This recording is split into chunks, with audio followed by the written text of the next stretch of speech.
we're talking about like knowing yourself and being in Yeah. touch with yourself. And you pointed something out to me in group therapy that I hadn't seen before and no one else had ever said to me before. And it shook me up, but in a good way. Somebody was either giving me a compliment or expressing some sympathy or empathy about something. And I made a really, really, really clever, really funny joke and shifted my body about 45 degrees away. Yeah. And you were like, stop. Do you see what you just did? And you demonstrated it. I couldn't deny it. Everyone saw it. There's 5 or 6 of us in the damn room. And my response was, but I was like, Jerry, that was a really good joke, though.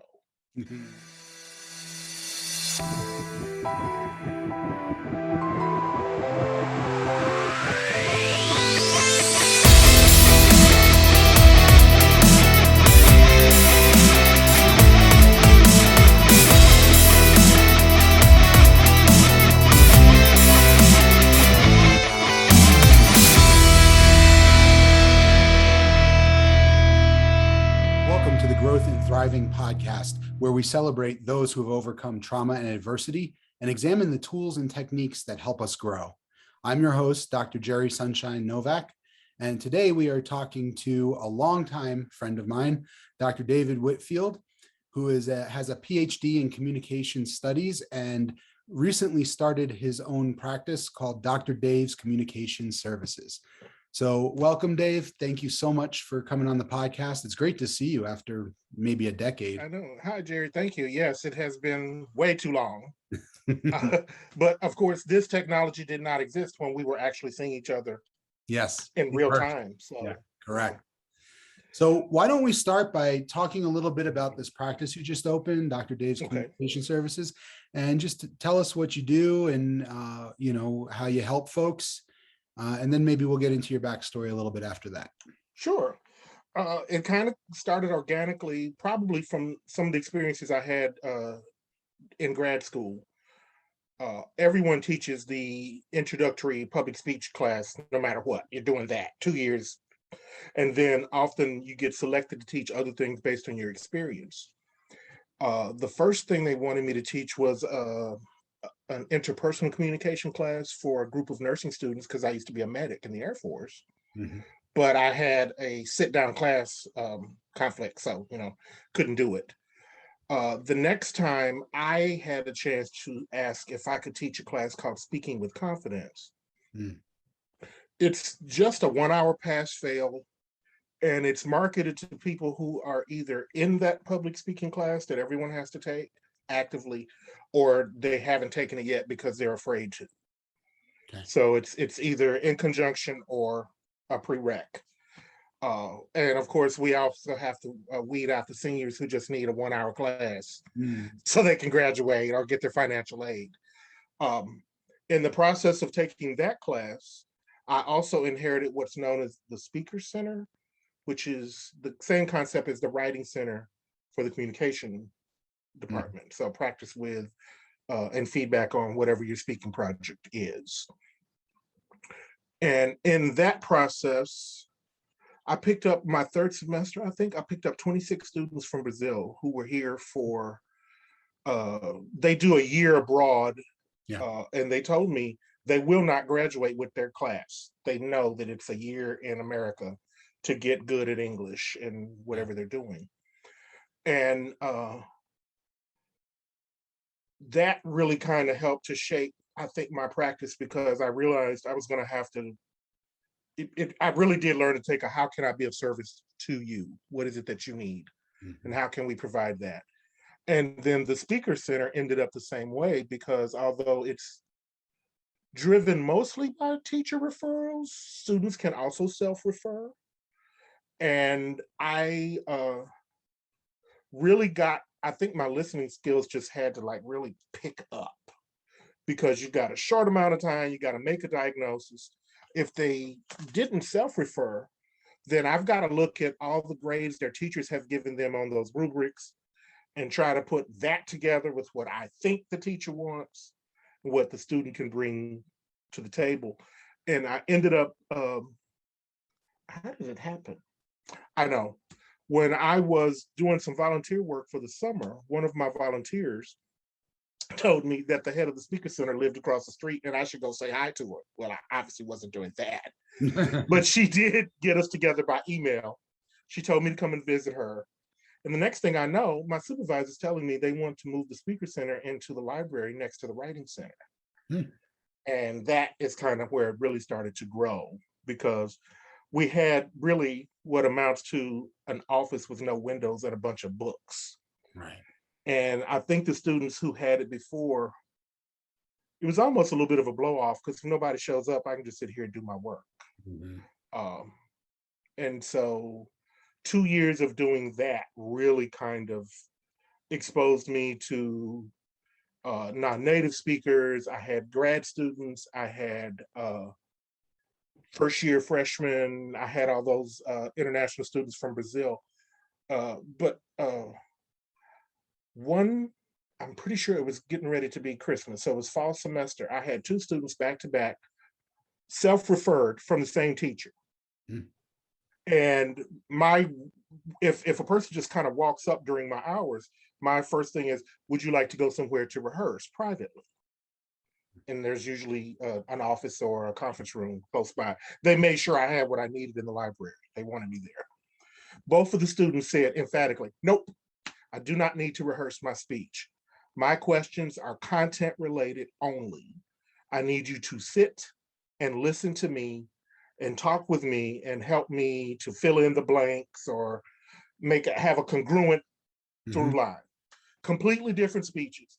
But by the time I was done with them, I believe they both will and did present those speeches flawlessly, but they needed content. Sure. The first student was a tributary speech about her stepfather, who I guess she hated at first, but they had a couple of turning points where she became to love him. I think the first one she mentioned was that she said something kind of under her breath and he heard it. And her mother told her later that it made him cry. Mm. And that really kind of shocked her system, because she had never seen him quite as three-dimensionally before. Right. Right. Nice. And then I guess a short while after that, she was somewhere. Now we're talking a freshman, so she's probably in high school then. Yeah. Where she didn't feel safe. She called home. Her mother wasn't there. She asked him to come and get her. And he immediately stopped what he was doing, got her out of that situation, brought her home, and did not tell on her. Mm. He asked her if she would tell her mother, because he didn't want to be deceitful. Sure. But anyway, those 2 things were like the pieces of that puzzle that weren't coming together.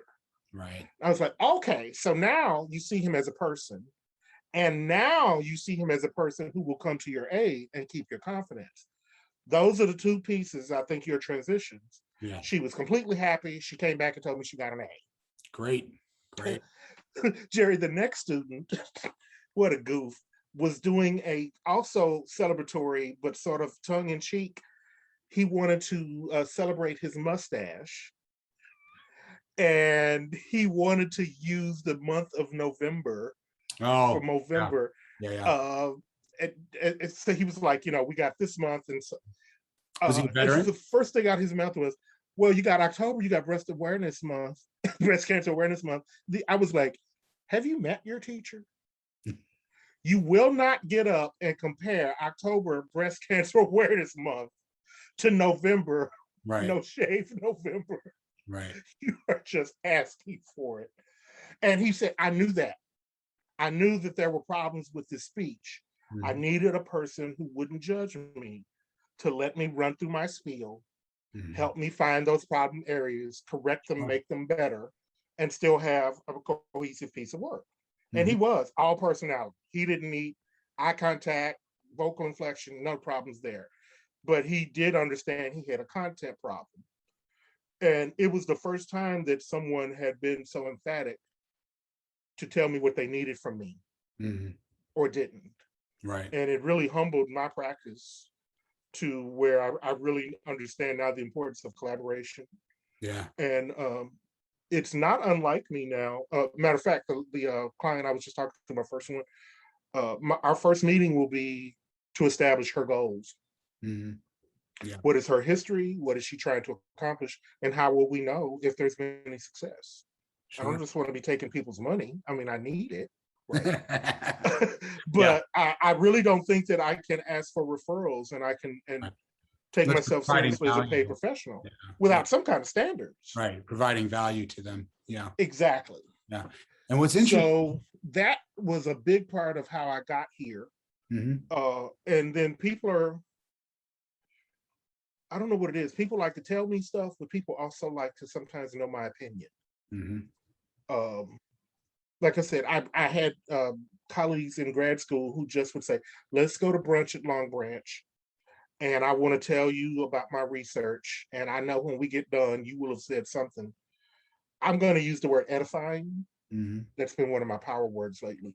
Um, but I just need you to talk with me or listen to me and share. And Right. something bigger comes out of that synergy. Mhm. I just never saw it as something that was marketable. Yeah. But can we circle back a little bit, Jerry, to doing some good in the world and giving back? Yeah. Yeah, you bet. Uh, so the job that I still have now, my title and escrow job, they always hire students, Mhm. usually the child of someone who works there or a good customer. This year, I went to each student who was working there and I told them, for you, not for me, and I won't ask again. But when you're close to being done with what you do here this summer, if you would like to maybe write down in a few sentences what you think you did, what kind of company this is, how you contribute to the mission, or how your failure to do your job is detrimental, I'll give you some feedback for it. So when you get ready to put it on an application or on a resume, you've already had some time to think about it. Mm. It's just for you. Right. One student out of, I think, 7 Mm. did. So, but I took a lot of pride, and he was a young man of color. His mother's been there for probably 20 years. Mhm. And I get the feeling that she raised him and his brothers by herself. Mhm. And she and I are the same age. Right. So I think I kind of also did it for her, but she definitely expressed that I took an interest in her son. Mhm. And that the feedback that I gave was she agreed with it, but she said she just didn't have the vocabulary to necessarily articulate it as I did. Yeah. I- So once I realized I wouldn't have a career in the academy, I became determined I'm still going to use what I have to help people in some way. Mhm. So I'll use you for an example, Jerry. If you needed a letter of recommendation, I could write one for you, or I could just sign the one you write. Right. And so, I try to tell people, if you need letters of recommendation, I have letters. I don't go around talking about it all the time. Right. But if I can help you with what I have been given, Mhm. I'm happy to do that. Yeah. Yeah.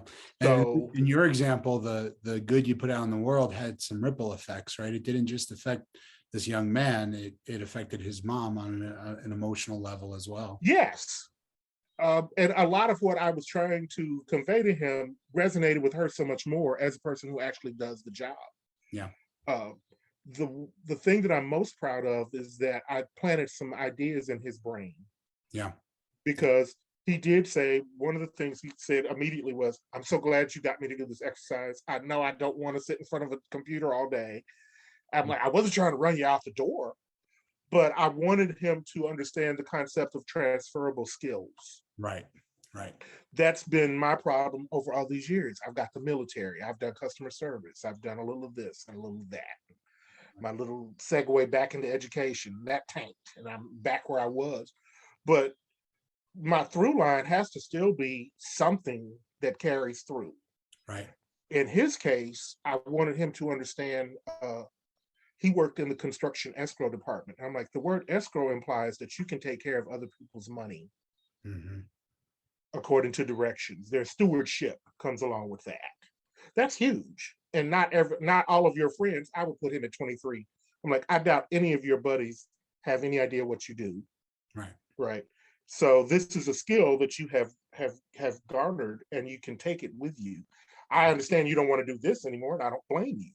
Mhm. But now you have demonstrated that you can keep records, and you can be accountable, and you can be present during an audit, Yes. and that you can assist in customer relations because of what he does. Yeah. So what's really interesting about what you do and how you approach it is, to me anyway, what I'm picking up on is there's the content and there's the process, right? Mhm.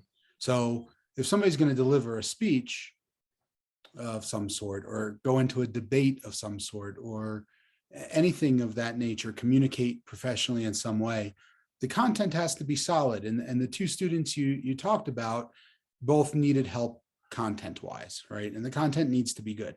However, you can take somebody who's got really solid content, right? You can have two different presenters, and there's the one who, communicates at the audience, and the one who communicates with the audience, right? And I think that skill set, that artistry of delivery, with good content, represents kind of a through line, right? Like, I mean, I was in the military also, Mhm.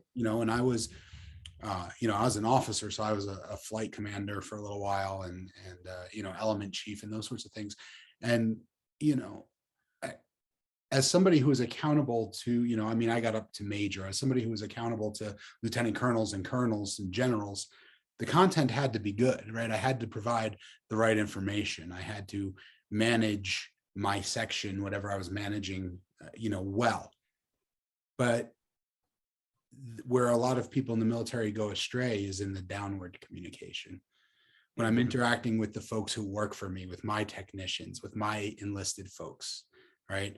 I have to be with, not at, in order to have a team that's fully on board and supporting me and working with me. And that carried over into my, therapy career, and carries over into what I do now in coaching. And I hear it in what you're talking about too. You have to provide, you have to be able to help people identify what their needs are and how they're going to measure outcomes, and where they're growing at growth edges are and what they're doing. But you've also got to do it in a way that it makes you accessible to them. And there's some sort of humanness, some vulnerability in that. Since you brought up the military, that's a great segue. I have a question I want to circle back to about you. Sure. But as a medic, it was really interesting to watch the nurses who were usually first and second lieutenants having their first experience with enlisted people. And I can't say for sure that I ever heard this conversation, but it was always in the walls. You always want to treat your technicians good because they are your eyes and ears. Mm-hmm. You've got 26 patients here with one other nurse. You have time to pass meds, Mm-hmm. take off orders, and look at dressing changes. You cannot know every single thing. And so you don't want to put the kind of distance between you and the technician where they don't bring things to your attention. Maybe somebody's IV bag is running dry. Maybe someone has a high blood sugar. Well, if I put the clipboard there, it's your job to look at it. But if I like you, I can point it out. Right. Yes. You see what I'm saying? Yeah. The other dynamic that happens a lot, I think, with the military is, so if you have a first lieutenant who's a nurse, right? Yes. And you have a technician who's, say, a staff sergeant. Mm-hmm. Technically, the nurse outranks the staff sergeant, right? The staff Yes. sergeant has to salute and mind their courtesies and all that to the nurse. However, just by virtue of their rank, you can deduct that the staff sergeant has been in the military probably 10 years longer than the nurse has. And if your technicians like you, they keep you out of trouble. They know how the rank and structure and order and everything works. And if you're brand new, a second lieutenant's brand new, usually, right? Usually they came right out of school and they know nothing about the military. And so it's that staff sergeant or tech sergeant is going to keep you on the straight and narrow if they like you. You gave me the perfect example to even fortify that. My first floor was surgical post-op. Mm-hmm. We ended up somehow getting a nurse who was actually an OR nurse, but they didn't have her opening yet. Somebody was supposed to get orders and didn't yet. You know how that goes. Yeah. So she backlogged into working for the outpatient ward. I'd say maybe 2 months.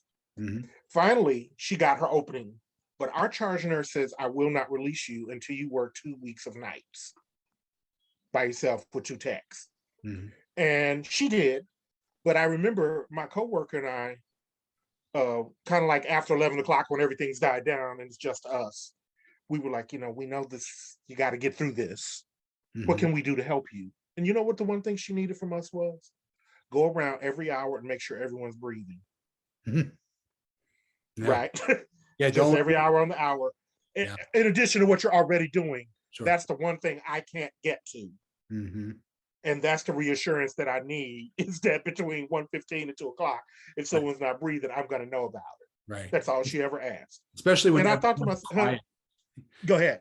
I was going to say, especially overnight when everybody's quiet, right? During the day, you got to check on the person you don't hear from, Exactly. but overnight, everybody's quiet. So. And we had the capacity for probably 23 patients then, which could range from bowel surgery to wisdom teeth for Right. someone who lived in the barracks, but everything in between. But I remember just being so struck by that one request. Mhm. Yeah. If you just help to reassure me that everyone's alive, I can do the rest of it. And she finished her 2 weeks and she went on to surgery, and I probably never talked to her again. Mhm. But I do remember thinking that. So back to you now. I'm almost sure you didn't, but I wonder if you witnessed, or did you have an incident where you did not value someone who was enlisted in their expertise or experience and it backfired? Or No, thankfully I didn't. So I commissioned into the military very late. mm-hmm, I commissioned after I finished my doctorate, and so I was 39 years old when mm-hmm, when I started, and I had already had enough life experiences as a low-level manager or middle manager in other companies and other businesses that I had screwed it up there, fucked it up before, and realized like, hey man, like if you're not really decent to the custodian, your bathroom's not mm-hmm. cleaned, right? If you're not kind to the receptionist, you don't get your messages. And I think with age, I also got to a point, with maturity where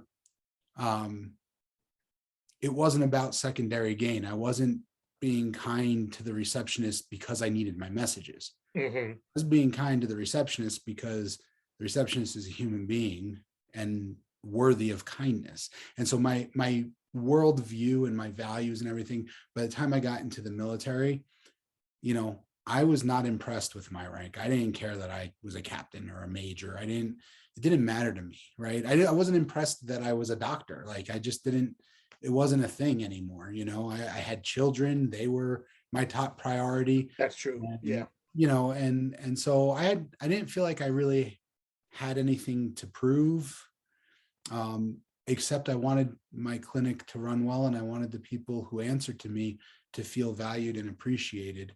And to me, the more valued and appreciated a staff, employees, or subordinates, if you will, the more valued and appreciated they feel, the more they feel like they have a voice in that what they think and say matters, the less you have to micromanage, right? Everything runs like clockwork. And so I'm thankfully I did not have to screw it up in the military, because I had already screwed it up in my 20s when I was in a different industry. So yeah. Would you say you grew up working class? Oh yes. Oh yeah. I think that has something to do with it too. Now, ROTC can ruin a lot of up and coming officers, Maybe, yeah. for sure, depending on how they came into it. But I think working class people, as a rule, understands I need to say hi to the lady who's emptying the trash, but oh well, hi. It just comes naturally. Yeah.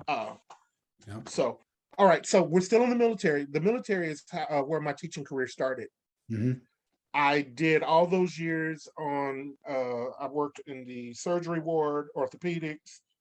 I went to the ICU for a little while. Then I ended up in the women's healthcare, which was labor and delivery, maternity, and newborn nursery. That's my favorite job ever. Yeah, I can imagine. Oh yeah. Oh, Jerry, I would get all of my work done if I could on a 12-hour shift. I would get everything that anyone could possibly ask me done. And then I would pick my favorite baby and I would tell the lady, we need your baby in the nursery. And I would just hold the baby and rock it for the rest of the shit. Yeah, yeah. People That's good stuff. I'm telling you. Yes, It is. absolutely. Absolutely. But I ended up getting transferred to staff development. Mhm. And so in no time, I was doing orientation to the hospital for new medics. Within a year's time, I was doing, you probably heard of self-aid and buddy care. Oh, sure. Yeah. I was the self-aid buddy care for the whole base because the hospital represents, you don't have to do it if you're a medic, obviously, you know, Right. first aid already. Yeah. I ended up becoming the CPR administrator for the hospital. I inherited that one. So I was training all the teachers and overseeing that. And at the same time, there's a program through SIU called Workforce Education Development. Mhm. And I was in my master's in that same program when you and I met. Mhm. But I did my undergrad in residence up at Scott Air Force Base in Belleville. Okay. Yeah. And for some reason, I just couldn't get into a good master's program. Mhm. I tried the MPA. I didn't love it, but I also, now that I'm on this end of it, and I can certainly say it to you, Jerry, a little bit of my paranoia and internalized homophobia was just like, you don't want to have a job with any kind of public eye. Mhm. Right. I mean, you know, we're talking 98, 99, 2000, a very different world. Yes. I mean, I think now kids probably, I hate to say it like this, uh, who isn't trying to put a porn tape out there in the world? I mean, the values have changed a whole lot.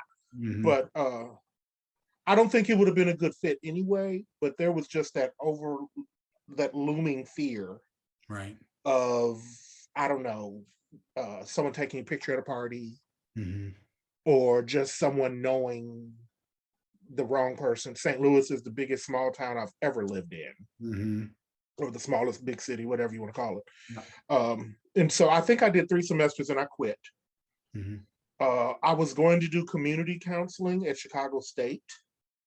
And that's when I had about a real bad bout of depression, and I was in a Northwestern for a week. Mhm. But in the process, I realized maybe you don't need to go into a helping profession just right now when you need so much help yourself, buddy. Mhm. So that kind of went awry. And I ended up back at SIU because I was laid off of the same job, and I went home. And it took me no time at all to figure out, when you're in a depraved, impoverished area where there's no industry, no factories, no nothing. You know what kind of jobs they had, Jerry? All human services in some Mhm. way or fashion. Yeah. Police, fire, teacher, social worker, Yeah. welfare worker, courthouse, jailer, Yeah. And all bailiff, the associated ones too, like court appointed special advocate and that yeah, home health care home health care. Yeah. provider for people Yeah. with special needs, Mhm. attendants who ride the bus in the morning and the evening so the kids don't fight. I mean, it was all the same thing, but no business Right. model. Yeah. And I subbed at my old high school for 1 semester, and this whole patch of hair used to be black. Oh my God, it was horrible. I had 7th and 8th graders. Oh dear. Uh, I just, my goodness. The last day of class, I told my students 2 things. I said, I want to thank you all for what you have put me through this semester, because I found out something about myself I didn't know before. What was that? I don't really like children. And I'm more You all are resilient so than I mean thought. to each other. Yeah. I got my baby fever out by working in the nursery, Mhm. but they just really, they're so cruel to each Yeah. other. 12 and 13-year-olds are just awful. Mhm. And then I also told them, if you see me on the street this summer, feel free to wave hi and keep on walking. And of course, they and a lot of those kids ended up coming to SIU that summer and the next for Upward Bound. Oh yeah, right. And they would not, even if they saw me somewhere, Mr. Whitfield, you better act like you don't see us.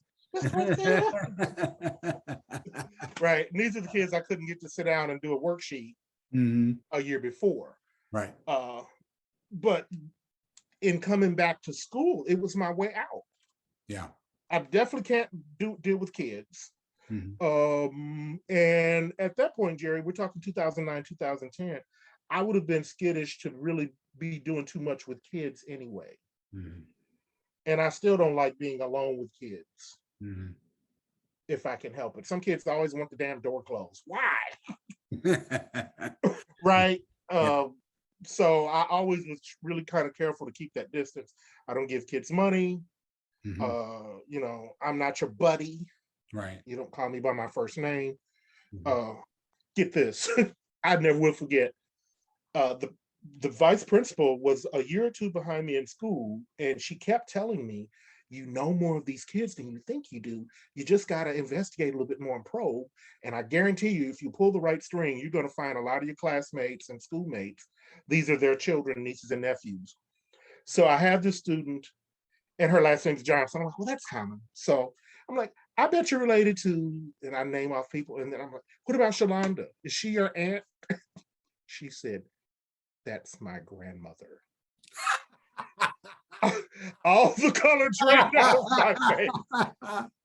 That's And hilarious. I was like, class, please talk quietly among yourselves for a minute. Mr. Whitfield needs a minute. Do you know those kids actually felt sorry for me and kept it quiet? Yeah. It was like, I think whatever they saw happening, they were like, That's funny. "Oh, Mr. Whitfield feels old." Uh, That's hilarious. so no teaching, but at the same time, um, even though I hated it, the kids still got something out of it. Mhm. Right? They wouldn't leave me alone when they saw me. Yeah. So I didn't forget that. And then you come to any kind of graduate school program, if you get funding, you're almost certainly going to teach, Mhm. unless you can get one of the cushy admin jobs. Yeah. Yeah. Um, My program had us do all of it. We had to teach, we had to be research assistants, we had to work in the clinic. that would make sense. Did you do it in any order? Um, no, I actually personally did it out of order because I was a decade older than everyone in my cohort. Mhm. And for those who are unfamiliar, when you get into, when you graduate college, there can be, 2,000 people in your graduating class. When you graduate a master's program, even at a big school, it's like 100 people in your graduating class or 150 people. In my doctoral cohort, there were 10 of us, and 8 of us graduated together. The other 2 took a little longer. And so it's a very small, intimate group. And I went back to school late. So I was in my 30s. I was a decade older than everyone else. And so they needed somebody to teach Psych 101 to the undergrads. And because I was older, they don't usually let you start there. Right. You have to progress into it, but they threw me into that because I was older and they needed somebody. So You made me think of something so cool, and I don't know when I would have ever had the opportunity to tell you, Jerry. When I graduated from SIU with my PhD, mhm. the person who's the MC, all the mothers stand up, and somehow he said all the PhDs who are veterans stand up. And Jerry, I look around and I'm by myself. Nah. I'm the only one who was a veteran and a PhD. And just for that, I don't know, 10 seconds, because I got self-conscious. I'm like, come on, bitch, don't stand up and just like get them to clap more, take your acknowledgement and sit the hell down. But just for that moment, I felt so much pride Yeah. that I was the veteran in Yeah. that class. Yeah. I'll tell you what, Dave, that's a perfect segue. Okay. Because what I'm curious about is, so, you being the only one who had that distinction, right? Who was graduating with a doctorate and had served, right?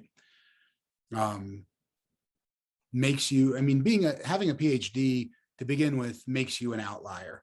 And to be clear for everyone who's listening and watching, it doesn't make you an outlier because you have to be brilliant to do it. It makes you an outlier because very few people, first of all, very few careers require it. Very few people need a PhD unless you're going to be a professor or a psychologist or something.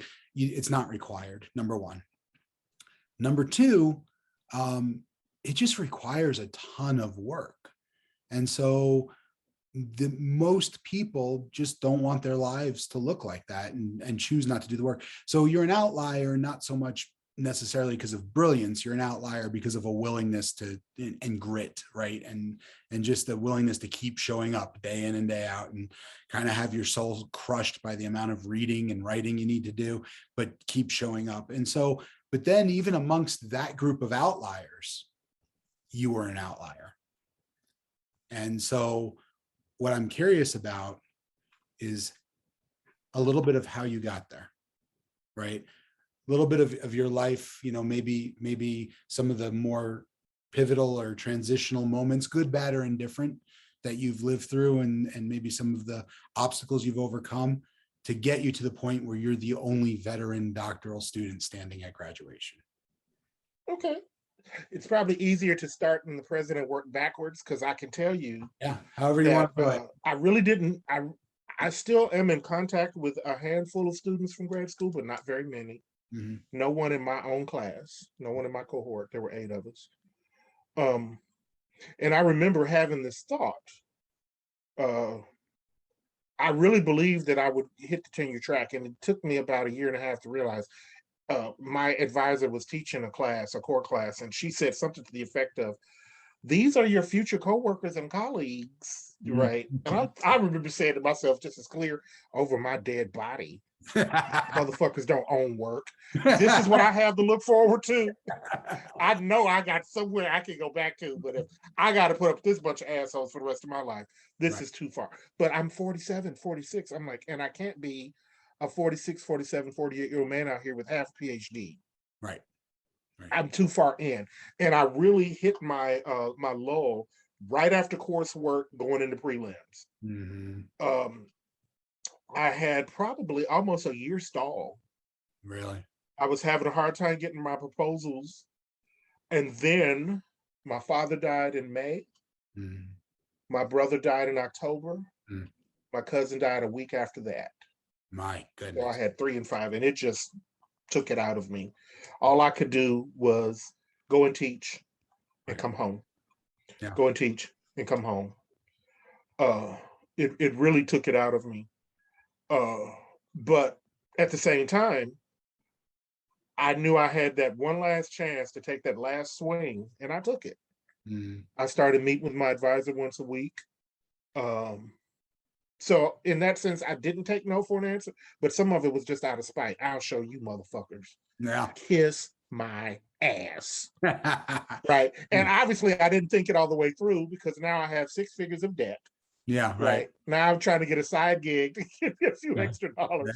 And I'm more or less doing the same job I was before I even went down there, Jerry.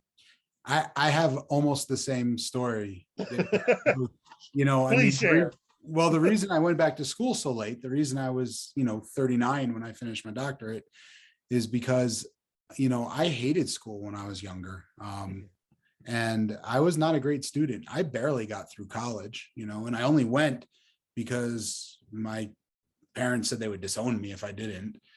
And I really didn't like it very much. And so shortly after graduating college, and my bachelor's degree was in communications, I was a public relations major.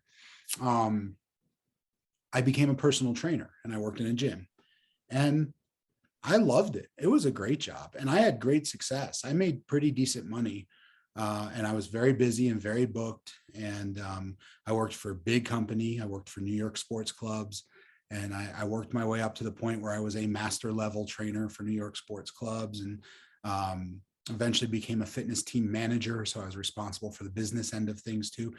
And I was very happy to keep doing that. After a decade or so of that, I got to a point where I had some clients, personal training clients, that I didn't think, like, whatever was in the way of their goals to me didn't seem physical. It seemed like either it was emotional or maybe family issues or social issues that were in the way. And I really wanted to figure out how to help them. And so I signed up at a local college to take some counseling courses. And all of a sudden, I was just good at school. I got A's, and it was easy, and it was fun, and I liked it. And so I just took a few more courses and a few more courses. And after 6 years of taking, 2 courses at a time at night, because I was working full time, I got a master's degree. I didn't plan it. I didn't try to, I just did. And so then it became this experiment of like, I wonder what would happen if I applied for a doctoral program, because if anybody on planet Earth shouldn't be called doctor, it's probably this guy, right? And so I sent out some applications and I got some interviews. And so this game of chicken started. I was like, well, if they're going to give me an interview, fuck it, I'm going to show up. And then I showed up and a couple of them granted me admission. And I was like, I'm going to make them send me home, right? I'm going to keep showing up until they come to me one day and like, listen, this has gone a little too far. You and I both know you don't belong here. But, 4 years later, I opened the mail and there's a degree. Like, yeah. So it's similar. And honestly, Dave, my plan in getting the doctorate was just to see if I could do it. I had no plans of ever working as a psychologist. My plan was to finish this PhD in psychology and go back home to New Jersey and be a personal trainer. But with all these new tools. Yeah, right. To help that practice. Yeah, exactly. But because of the financial strain of doctoral school, I ended up getting a scholarship from the Air Force. So I was not ROTC. I had a scholarship. Gotcha. Because of the scholarship, I had a service commitment afterward. That's what brought me into the military. And I ended up staying about 7 years and was a military psychologist. And so the plans changed. But originally, yeah, I fell ass backward into being Dr. Sunshine, When I got my undergrad while I was still in the military, I did my internship. One of my good friends who's gone now used to, he was a teacher, a traditional middle school teacher, but he had a side gig teaching adult education. Mm-hmm.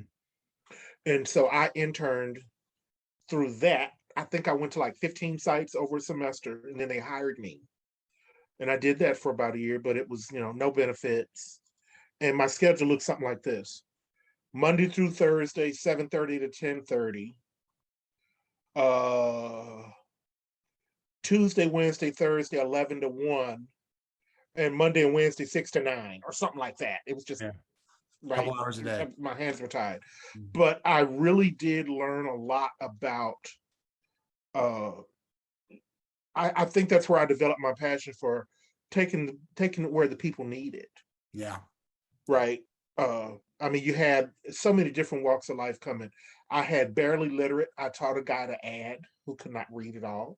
I think he would probably, I don't even know what the right word to say is now, but he would definitely have been a 0.1 or 0.0 reader. Mm-hmm. But he could count and he understood numbers. Mm-hmm. So I would say, what's this number here? He'd say 3, and I'd get him to make 3 slash marks. And then what's this number here? And then I'd say, now count them all up. That's your answer.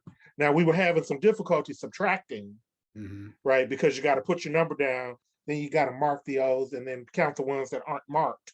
And we didn't really have time to do that. But I considered that a success. I'm not the most patient person in the world. Yeah.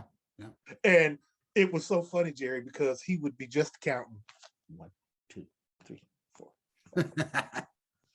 1, 2, 3. You could just hear him in his own method. Yeah. But I think I developed the sense of that.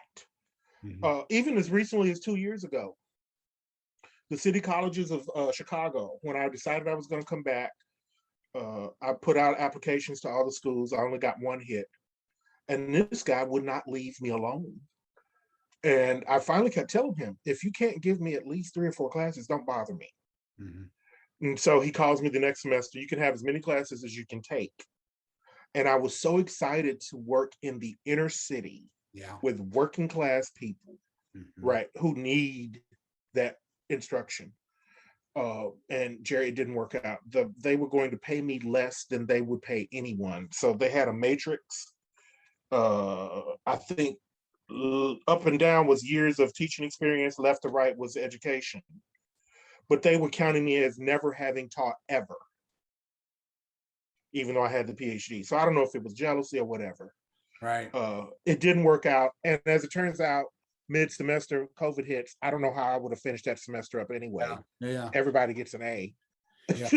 Well, right. And it's hard. One of the things we were talking, before we started the podcast, when you and I were getting a little caught up, I was talking to you about, one of the reasons I do the podcast and one of the reasons I write a blog is to try to put out content that is free of charge so that people who maybe can't afford personal coaching can still have access to the content, because I do this work because I want to help people, and because it's fulfilling, and because it's meaningful to see people meet their goals. To me anyway, it's meaningful to work with people and see them thrive and see them overcome adversity and to see them achieve. And at the same time, like, the mortgages do, And so I hear you talking about being excited to get into the inner city and working with people who need the education and want it, right? Unlike maybe the 7th and 8th graders, right? People who want the education, but you got to survive, you got to live, Yeah. That's a tough balance. It is. I think something that I would like for you to know as the person who was a former client or patient is, I think my self-image has, I don't even know, I'm going to say improved. It has evolved. Mm-hmm. I think I see myself pretty clearly now, and the stuff that I don't love, I'm like, oh, well, too bad. If I wanted to change it or it was worth my time and effort, I would. Yeah. So some things I'm going to have to live with. Right. But overall, I've concluded that I am my own best friend. That's great. And I enjoy my own company more than most people I meet. Yeah. Yeah. There's something to be said for enjoying alone time, right? For liking to be alone. Yeah. I went to well, I hate to say obligated. Someone wanted to get a few grad students together to go over to this new professor's place when I was still in grad school, who had come from the philosophy department. And I don't know, she just picked like the oddest 6 people to show up. None of us really had a lot in common. But one of the people was a buddy who lived in the same building as me. He said something about, we could ride together, but I might be ready to leave. And I'm like, trust me, when the thought that it's time to go hits you, I was ready 15 minutes ago. Yeah. Right. All you got to do is give the nod and wait. We can go. Yeah. I'll tell you the other piece you said, though, and I think it's particularly important for the people who might be listening to this podcast and the people who are part of my online community, because you said, the parts of myself that I don't love or that I'm not, I live with them. It's fine. And what struck me, and I'm gonna take some liberties and interpret some things, and if my interpretations are wrong, correct me. Okay. But I think what I heard in that is, so people sometimes who have trauma histories, people who have adverse childhood experiences or adversity in their lives, they somehow end up with what we would call conditions of worth, where they kind of view themselves as being inherently unlovable or unworthy of belonging, unless they're doing something to deserve it, right? Unless they're helping or waiting on you or getting you a drink or whether they're the star athlete or the straight A student, or they have to perform in order to be worthy of love and belonging. And that's destined for failure, because sooner or later you get sick or you get worn out or you have an off day. And if you're not performing, you attract users.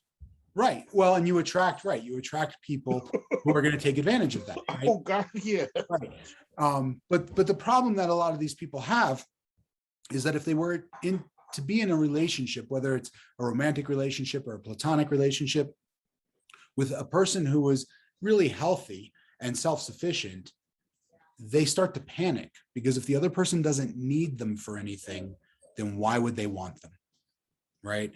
And what you said that struck me as really profound and probably more rare than you think is the idea that you can have parts of yourself that you know are not where you want them to be. You can have parts of Mhm. yourself that you want to work on and change, or maybe you don't. It's just not, you know, exactly where you want it to be, whatever it is, right? Whether it's your fitness level or your level of education, or I can tell you one of the things for me that's silly but true is I have a whole bunch of hobbies. I have like a gazillion interests, and so some of them I don't work on as much as I should, and I just don't get good at them. Like I love chess, and I'm a terrible chess player.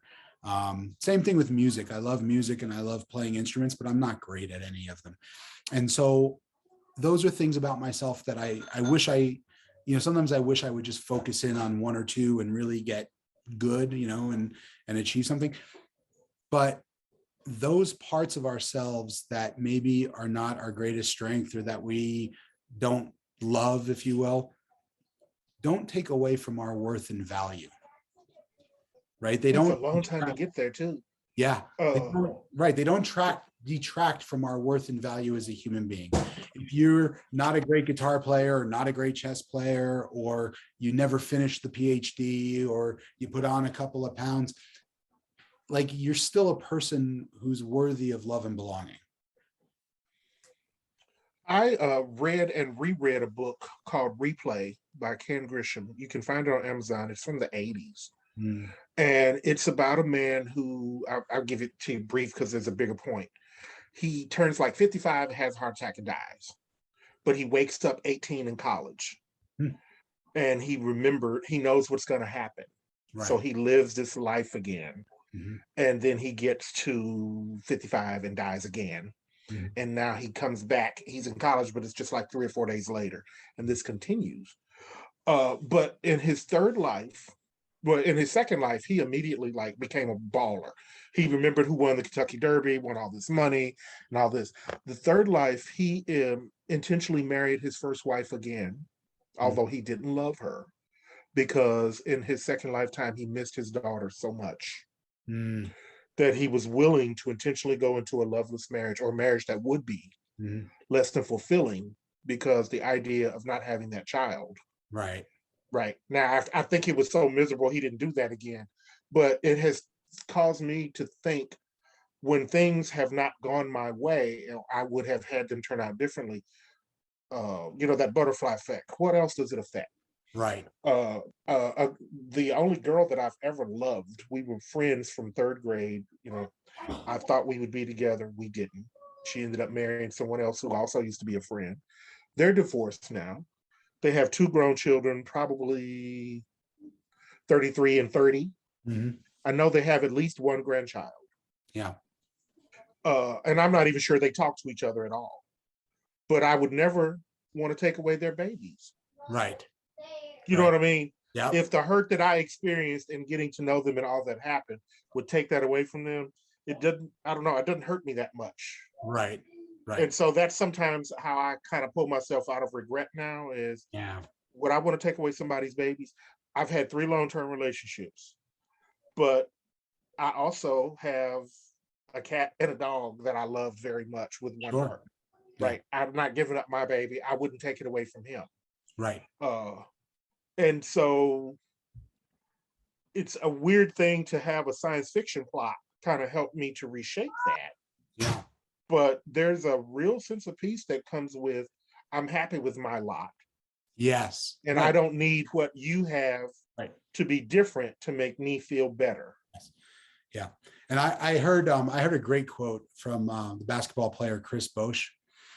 I don't know sports, but go Well, ahead. I I'll don't look it up later. I don't really either. I know him because Okay. I was listening. He was on a podcast, and he was a really exceptional guest. He did a great interview, and he's been on several.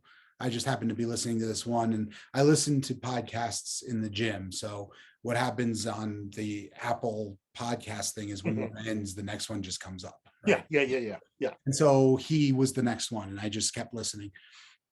But one of the things he said, he talked about, so he was this exceptionally gifted basketball player, and was outstanding in college, and got into the NBA and was outstanding in the NBA, and everybody expected great things, and it was going to be the next, Michael Jordan or whatever. And he had the size and he had the skill and he had the work ethic and he was a reader and a thinker and an athlete, and ended up having blood clots and having to leave the game way sooner than he had anticipated. And when he was talking about this, I think it was Tim Ferriss maybe, was like, wow, what a rough lot and like what terrible luck. And one of the things he said, which I loved, was he said, if everybody took their problems out and put them on the table, you take yours back real quick. Right? If you got to see, right? If everybody just dumped all their problems on the table, you'd suddenly be like, "Nah, I'll keep mine. Like I'm good." Yeah, right. I am good. I think that's actually very profound. Right. And so what you're talking about when you say like, well, I could go back and do it again, or if I could be in this relationship, but she wouldn't have her kids. I'm pretty confident that no matter which road you take in that butterfly effect scenario, comes with not a lot of, in terms of you have a lot, your lot in life is going to include some difficulties. And so, yes, you might be getting this love of your life, but you're trading these difficulties for those. Mm-hmm. You're going to have these, nobody's immune. I don't think there is a course. I don't think there is a path where you're just immune and you don't have adversity and you don't have challenges and you don't have difficulties. And you'll appreciate this then, Jerry. I finally came to peace with my biological mother. Although I had the shittiest of upbringings with my adoptive parents, I think I would have gone through a different kind of hell, psychological, based on what I've observed with her and my sister and how they get along, based on who she has shown herself to be. Yeah. And frankly, Jerry, I don't want people around me who make me feel like a boil on their ass. Right. I don't want to be around people I have to tiptoe around and walk eggshells. I'm not saying I'm perfect. Nope. I think I'm approachable enough that if I do or say something that offends you, you can tell me. Yeah. Or you could just tell me to go away. But it kind of comes back to that same thing. If I had grown up as her child living in her house, I'd have been a whole different brand of fucked up, and I'm already here. Right. I'm cool. Yeah. I mean, right. Everything ain't great. Right. And get this. I did my ancestry DNA test, not looking for relatives, but to kind of get a clearer picture of what's going on in here. And 2 of my mother's first cousins found me. And the first thing I thought was, oh shit. I didn't have any idea. I swear it never occurred to me when I took the test that they would find connections for you. I wanted strictly biological information. But fast forward 4 or 5 years now, and one of my mother's cousins, the 2 that we've continued to talk to, she'll be here visiting Labor Day. Well, good. And we're going to meet for the first time. Yeah, how cool. And one of the things that I'm most proud of is if I mention my mother, it's very much in passing. Yeah. Like, boy, I recognize that smile. We got good stuff going on, or something like that. But I've basically told them both, I don't think my mother would encourage us getting to know each other, and I want to be upfront about it.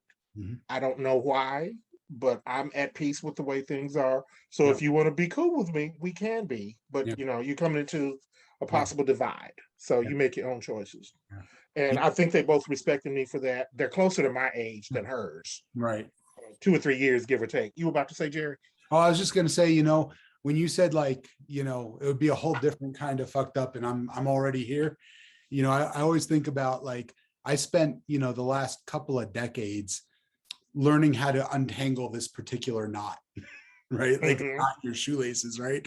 And it's like, every once in a while, this knot reoccurs and I have to detangle it again, but I'm familiar with this knot, right? I don't want a brand new knot to figure out. Right. I hadn't even thought of it that way. Right. I can untangle this one when I need to, Jerry, this is a little off topic, but I want to bring it up for your listeners because I think it's important as we're talking about like knowing yourself and being in touch with yourself. And you pointed something out to me in group therapy that I hadn't seen before and no one else had ever said to me before. And it shook me up, but in a good way. Somebody was either giving me a compliment or expressing some sympathy or empathy about something. And I made a really, really, really clever, really funny joke and shifted my body about 45 degrees away. Yeah. And you were like, stop. Do you see what you just did? And you demonstrated it. I couldn't deny it. Everyone saw it. There's 5 or 6 of us in the damn room. And my response was, but I was like, Jerry, that was a really good joke, though. Mm-hmm. That deflection was really clever. And your response was, of course it was. If you're going to deflect effectively, you got to know where you're coming from. Mm-hmm. You got to use that tool effectively. Right. And now I think it has helped me just in reading the room in general. One of the things my client and I are going to talk about is what it means to read the room. A couple of power words I want her to look at: discernment, and edification. Yeah, because she's switching careers and she wants to feel like she can be in a staff meeting, a faculty meeting, and assert herself. Yeah, and feel confident. But sometimes I was like, for me, reading the room is, is it morbid? Mm-hmm. Is it politically charged? Right. Who is your audience? Yeah. Is it just too soon? Mm-hmm. The only example I could give in that moment was we weren't doing a lot of 9/11 jokes in 2002. It was right. Too soon. Right. Right. Yeah. But, having a sense of when the crickets are chirping. Yeah. Or knowing how to back out gracefully if, in fact, you made that faux pas. Yeah. Too soon? Ooh, I won't do that again. Wow. Yeah. But I think it all comes back to being the cautionary tale. Yeah. I wouldn't have you go through some of the things I've experienced. Right. But I really appreciate the fact that you stopped me and made me see that right then. Right. There was no getting around it. I couldn't deny it. I couldn't sputter and mutter my way out of it. I was like, and I think, as I remember it, the point of that interaction was that there was somebody who was extending an olive branch to connect in some kind of way, in a meaningful way. I don't remember what it was though. Yeah, but it was it was sincere. A sincere closeness, right? Yes. And it got squashed. If you had not, who knows how many more times I would have done that. In fact, I did it a year or two later. Yeah. But I caught it in the moment. I was at a cast party and somebody, I don't know what was going on, but somebody in the little 4 or 5 people was like, I'm just happy to be here in the midst of this and observe what's going on. You fascinate me. And I don't remember what my reply was, but I basically poured water on that. Yeah, right. Big time. I hosed it down. And he was like, but someone was like, what you going to do that for? Right. I mean, they called me out on it. It was so obvious.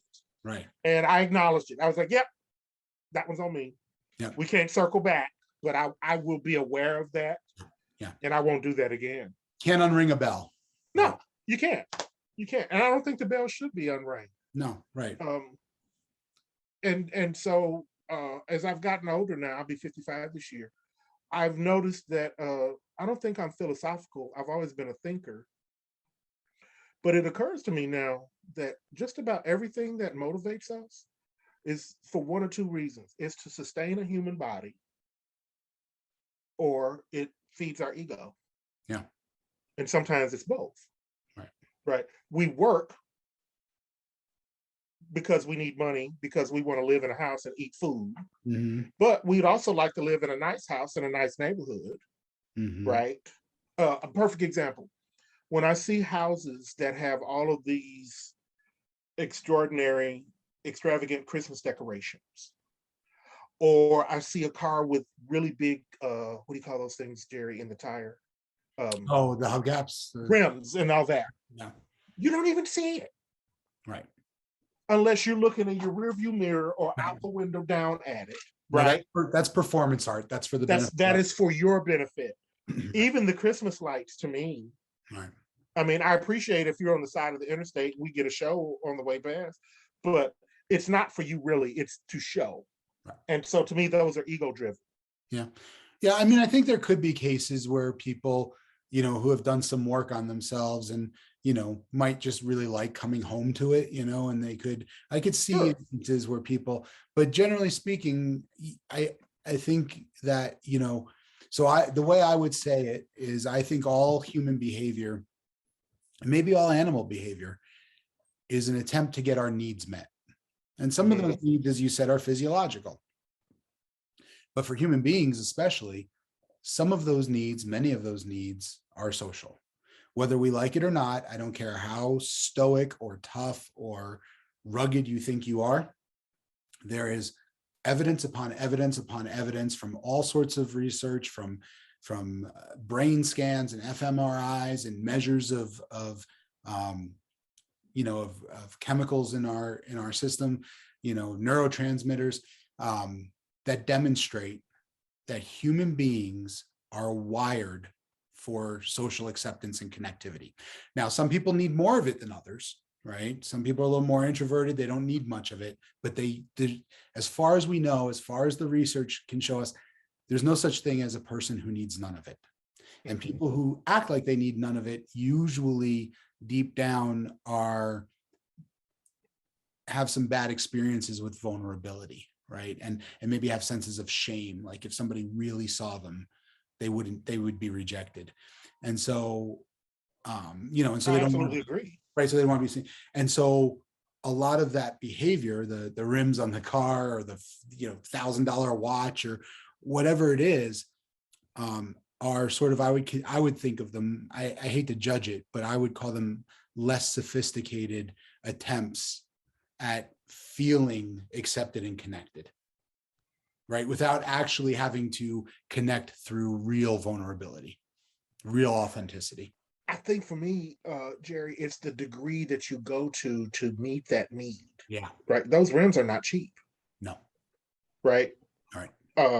I mean, the electricity, the decorations, whatever it is. And I mean, if that's your thing, by all means, like I said, I try not to judge it, but sometimes you just have to wonder, to what degree will I go to be seen or liked or noticed? Right. And at this point, it's kind of like, this is what you're getting. Well, and to circle back to earlier in the conversation, right? You said, I like me. And so if you like you, it may be disappointing if somebody else doesn't, but it's manageable. If you don't really know you, or even worse, if you don't like you and somebody else rejects you, it feels devastating. And so we try to, I think, I mean, I can't sort of diagnose populations of people, but I suspect that a lot of times people use these, and will invest a lot of money and a lot of time in, creating these personas, these masks, if you will, that will give the impression, help them feel, even on a superficial level, like they're liked and wanted and accepted. And it sort of gets that social need met, kind of, but not in a really deep, authentic sort of way. The real way to connect with people who are important, the right people, the people who are important in your life, is through nakedness, not physical nakedness, but through letting them see you and know you, and you seeing them and knowing them. But for some people, that feels very threatening, that feels terrifying. And so they do it through the right clothes, or the right hobbies, or the right Christmas decorations, or the right car, or whatever, kind of thing will help them feel like part of the clan. Have you experienced this, Jerry? And I'm going to say family, because they're usually the ones who put the buttons in so they can push them right. But I've experienced people throughout my life, maybe as recently as 2 weeks ago, they just have a built-in capacity for seeing my flaws, pointing them out, exploiting them. They just, no matter what, if I tell you something that happened to me, let's say I say that I got into road rage with someone. Well, you do drive fast and aggressively. I had a partner who was like that. It was always turning it back on me. I could never get any empathy, could never get any sympathy. But then I started to realize a pattern. There are people who it's easy to them. They can't help it. Right. And I finally concluded, these are not people I want in my life. Yeah. I used to say, I have to be my own worst critic. That's a bunch of shit. I do not have to be my own worst critic. No. I have to be my own best friend. Right. And a best friend will tell you when you're wrong. Right. And that's with love. Right. Right. That's the key piece. Is it's helpful if it's paired with some empathy and compassion. Right. If it's just criticism, it's probably not going to land well. Yeah. And I would even go as far as to say unsolicited. Yeah, for sure. Yeah. Right. Now, one of the habits I've been working on developing lately, and I still fuck it up quite a bit, but I try, is when somebody comes to me with whatever it is, whether it's, about them or about other people or whatever this is, they come to me with anything. I try to say to them something along the lines of, well, what do you need from me? Mhm. Or say something like, do you want advice or do you want empathy? Right. And I try to fill the role that they're looking for instead of just responding. Right. See, my teaching career had to show me that. Yeah. And I think it's carried over into my personal relationships now, Sure. We carry our where, stuff everywhere you we know, go. Yeah. right. Exactly. Yeah. There was one other thing I wanted to bring out about oh, why I came to therapy in the first place. Mhm. Remember, my mother had just died, Yeah, I do. and I just had all these feelings. I had all of this rage that had been directed at her, and I didn't know what to do with it. And I was like carrying this big old hot ball of fire. Right. And in that process is where we realized how closed off I was or am, Right. and the ways that I go to keeping people where I want them. Yes. Does that ring a bell? Yeah, it does. It does. And what I remember very clearly is the idea that when she's there and you have all this rage, it gets to be her fault. Mhm. Right. And then you don't have to own it. But once she dies and you can no longer blame it on her and you still have it, we have to look in the mirror and say, well, Yeah, and that is not a fun journey no, at sir. all. That You're is welcome. not fun at all. And it's interesting now. I have a deeper appreciation for my parents Mhm. for all the wrong that they did. If Mhm. I think of something that they did right, I give them a good thumbs up. That was a good Yeah. one, Dad. Yeah. Whether it's funny, whether it was just common sense, Yeah. whether it was morals and values. Values. That's what I wanted to bring up, Jerry. I have reassessed my values so that I can be happy with myself. Yeah. Right. I don't own a car, but after filing bankruptcy in 2010, my credit score is 746. Yeah. There you go. Right. I've been working hard. Yeah. Right. And that's with 6 digits of student debt. Yeah. Right. Right. But I take pride in that because now I understand I didn't learn about money and finances in the home. Right. I have this one memory of my father with it was probably a Bank America card or Master Charge then. Mhm. But he looked at my mother, she looked at him, she nodded her head, and he snipped that sucker. I don't know what that credit card statement said, because I imagine that they were first getting exposed to you make the minimum payment and you never pay it off. Right. And Exactly. I think he must have done that and seen how much of that payment went back to interest. Yeah. But I remember him just like, when she said, snip, I Yeah. had to be about 7. Yeah. It never occurred to me to say, why did you do that? I don't know if I would have gotten an answer, Right. Right. but I had to learn about that stuff hands on. Same here. Same here. And my dad's an accountant, and I really wasn't taught about it growing up. I was sort of chastised when I screwed up, but Oh, for sure. no one sat down and said, here's how to do it right. So yeah. So Dave, it sounds, it's really nice to hear that you're doing so well and thriving and building a business and finished your doctorate, and you've come a very long way and achieved quite a bit. And now, you're using that education and those accumulated experiences to help others in need. So, Well, you could take some of the credit for that too, because I would absolutely say that meeting you and being in that group with you was pivotal in a really positive way. Right. Some of it I didn't want to see then, but Yeah. it really was a turning point in my life. So in this case, somebody else has to give up their baby.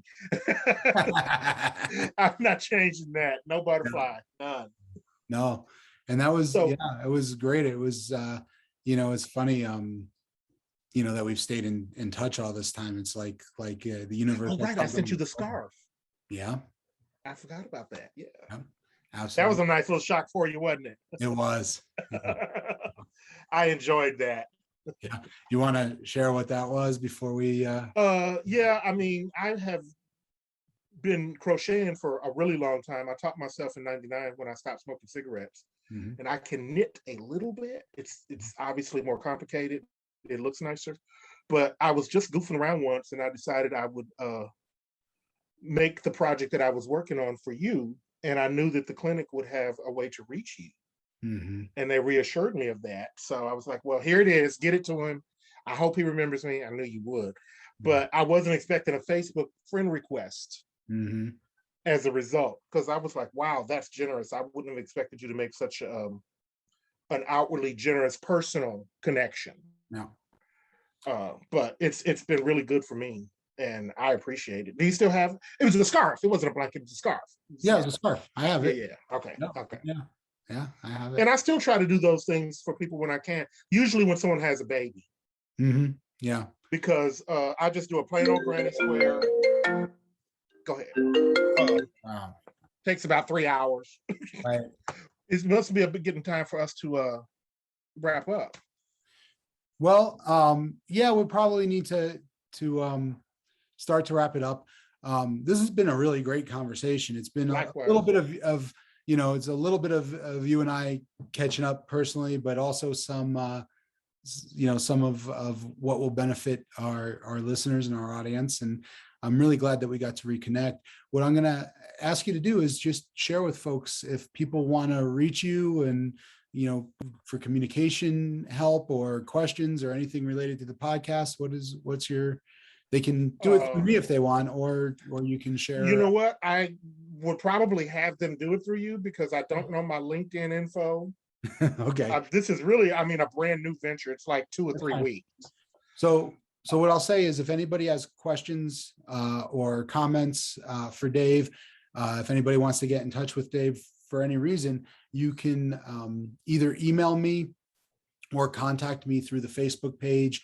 So Sure. my website is Growth and Thriving, all spelled out, growthandthriving.com.